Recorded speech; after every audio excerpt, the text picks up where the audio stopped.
आप लोगों में से कुछ ने क्वेश्चन किया मुझसे कि आप राहु केतु की मूवमेंट की बात क्यों नहीं कर रहे हैं, क्योंकि 17 मार्च के दिन राहु और केतु एरीज और लिब्रा राशि में चले जाएंगे।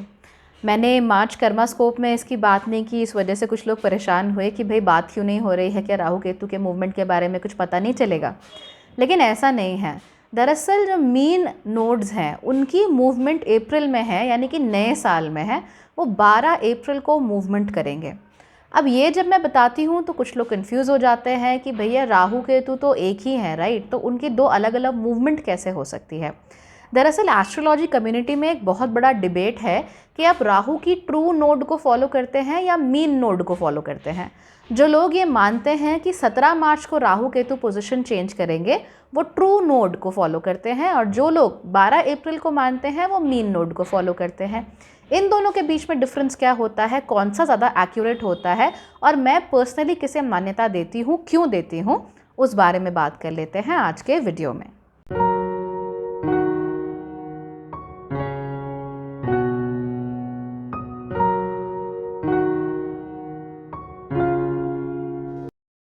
नमस्ते, भाग्यश्री होलिस्टिक एस्ट्रोलॉजी में आप लोगों का एक बार फिर से स्वागत है।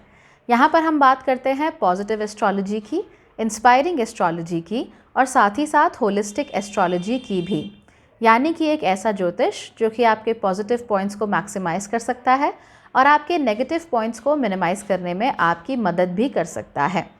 आज के वीडियो में हम बात करने वाले हैं राहु केतु की ट्रू नोड और उसकी मीन नोड के बारे में, which has become a huge debate these days. In fact ये आज का डिबेट भी नहीं है, काफ़ी पुराना डिबेट है, और बहुत सारे ऐसे लोग हैं जिन्हें लगता है कि ट्रू नोड सही होती है। तो क्या वो वाकई सही होती है या नहीं होती है, और हमें किसको फॉलो करना चाहिए, वो जान लेते हैं। सबसे पहले तो आप इस बात को कंफर्म कर लीजिए कि राहु और केतु कैसे ग्रह हैं और उनका नेचर क्या है। देखिए, सबसे पहले तो राहु और जो केतु हैं वो काफ़ी अनप्रिडिक्टेबल ग्रह होते हैं, उनका प्रिडिक्शन करना बड़ा मुश्किल होता है।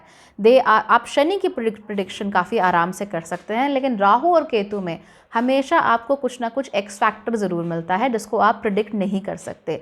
तो इवन दो आपको ऐसा लगता है कि हाँ भाई we are going in the right direction, उसके बावजूद भी राहु कुछ ना कुछ अनप्रिडिक्टेबल, केतु कुछ ना कुछ unpredictable in their own way वो करते ज़रूर हैं।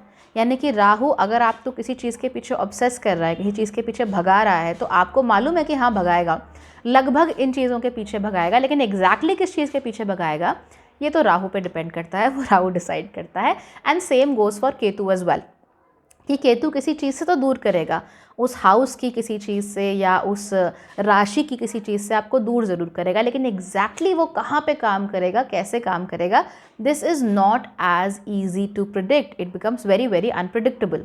तो वहाँ पर समस्या ज़रूर आती है। लेकिन ऐसा होता क्यों है? होता इसलिए है क्योंकि राहु और केतु छाया ग्रह हैं।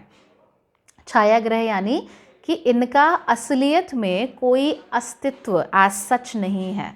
जैसे कि बाकी के ग्रह हैं, सूर्य है, चंद्रमा है, मरकरी, वीनस, मार्स, सैटर्न, ये सारे ग्रह जो हैं इनको आप देख सकते हैं, इन्हें आप आकाश में पिन पॉइंट कर सकते हैं। इनका मास होता है, इनकी ग्रेविटी होती है।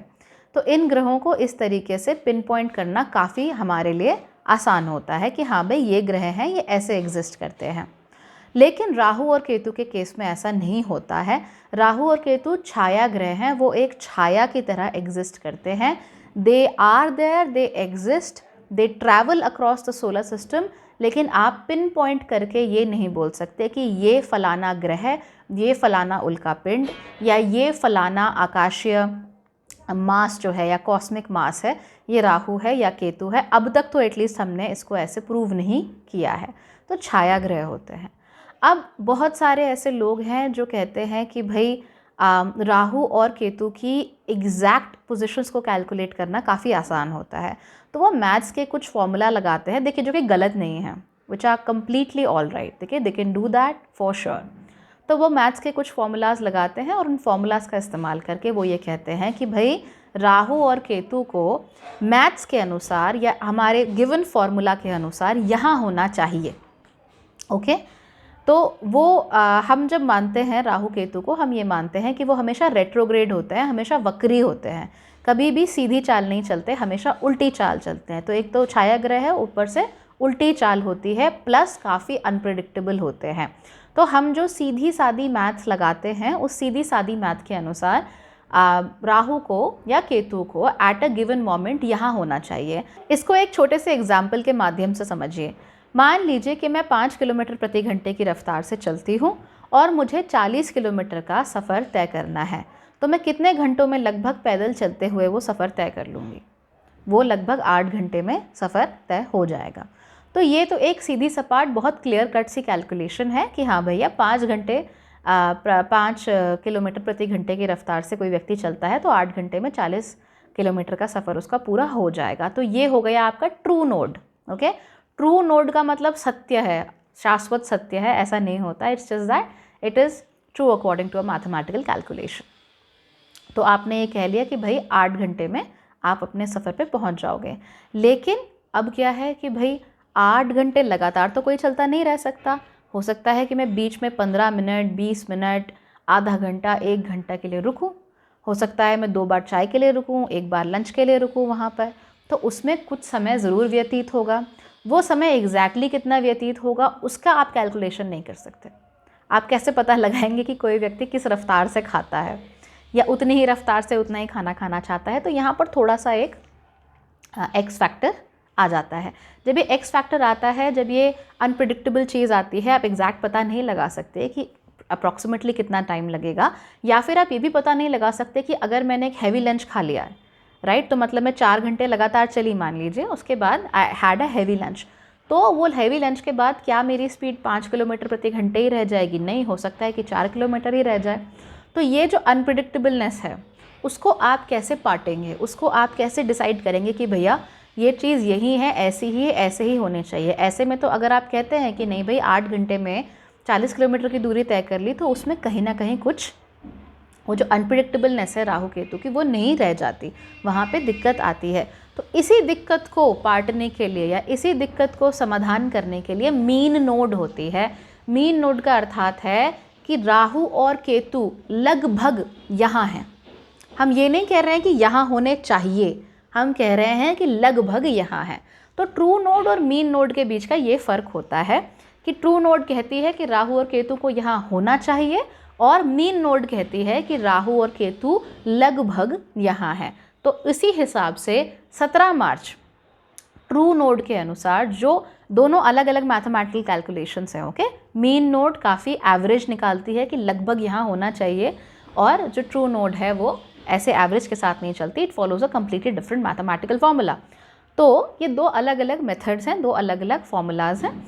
ट्रू नोड के अनुसार 17 मार्च को राहु और केतु एरीज और लीब्रा यानी कि मेष और तुला राशि में अपना प्रवेश करेंगे, जिसकी वजह से जो वृश्चिक और वृषभ राशि है उनके ऊपर उनका प्रभाव खत्म हो जाएगा। लेकिन जो मीन नोड कहती है, मीन नोड ये कहती है कि अप्रैल 12 यानी 12 तारीख को राहु और केतु अपनी पोजीशन बदलेंगे। जहाँ तक मेरा सवाल है, मैं हमेशा मीन नोड्स को फॉलो करती हूँ।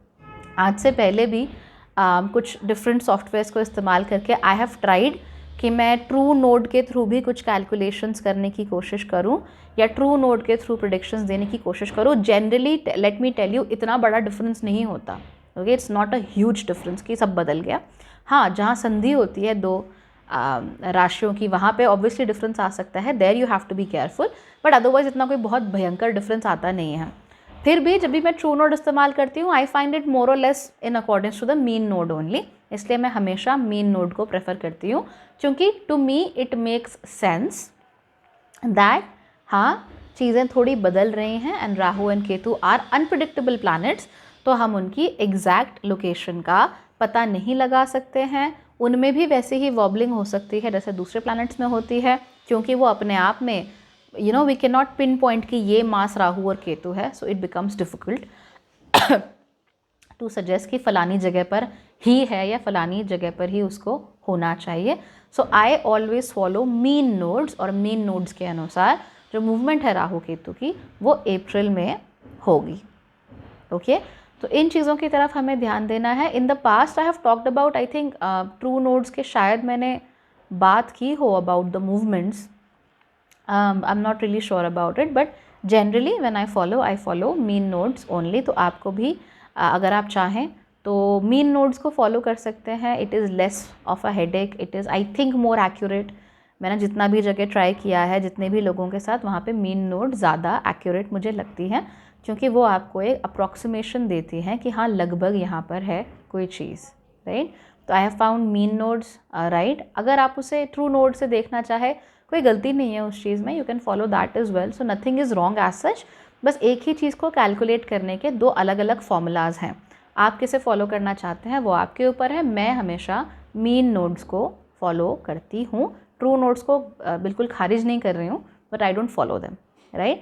सो आप पे डिपेंड करता है कि आप किसे फॉलो करना चाहते हैं. मैं मीन नोड्स को फॉलो करती हूँ. इसीलिए जब मैं वीडियो बनाऊंगी राहु केतु की मूवमेंट का, वो वीडियो अप्रैल में मूवमेंट का होगा, मार्च की मूवमेंट का नहीं होगा. लेकिन क्योंकि मूवमेंट हो तो एक ही साइन में रही है, इसलिए it will be true in both cases.